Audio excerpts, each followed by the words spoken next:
বড় মসজিদে সুতরা ছাড়া মুসল্লি কত দূর দিয়ে যেতে পারবে? কোন মুসল্লি যখন মসজিদে বা এমন কোনো জায়গায় নামাজে দাঁড়াবে যেখানে সামনে দিয়ে মানুষের চলাচলের আহ, সুযোগ থাকতে পারে বা সম্ভাবনা থাকতে পারে, তখন সামনে কিছু একটা দিয়ে, লাঠি জাতীয় কিছু একটা দাঁড় করিয়ে দিয়ে তারপরে নামাজে দাঁড়ানোটা তার জন্য কর্তব্য। এটি হাদিসের নির্দেশ না। এখন কথা হলো কতদূর সামনে রেখে তারপর তিনি নামাজে দাঁড়াবেন, ওপেন রেখে, বা মুসল্লির কতদূর সামনে দিয়ে অতিক্রমকারী অতিক্রম করতে পারবেন। সূত্রা থাকলে তো সূত্রার বাইরে দিয়ে অতিক্রম করতেই পারবেন।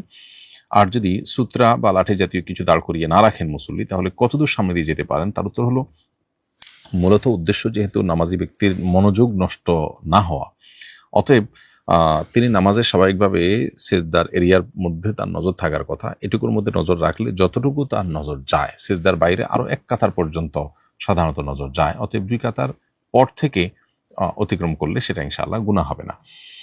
অনেক উলামা ইকরাম 3 কাতারের কথা বলেছেন। অবশ্য অনেক উলামা ইকরাম জাস্ট 1 কাতার সেজদার জায়গার বাইরে দিয়ে যাওয়ার অনুমোদন দিয়েছেন, কিন্তু সতর্কতামূলক মত হয় 2য় কাতারের পর থেকে হাঁটাচলা করলে ইনশাআল্লাহ সেটি আশা করা যায় নাজায়েজ হবে না। তবে যিনি দাঁড়িয়েছেন তার কর্তব্য ছিল সুতরাং নিয়ে দাঁড়ান। তিনি না করলে সেক্ষেত্রে যারা অতিক্রম করবেন তাদের দায়িত্ব হলো নামাজি ব্যক্তির মনোযোগ যেন নষ্ট না হয় সেভাবে চলাফেরা করা।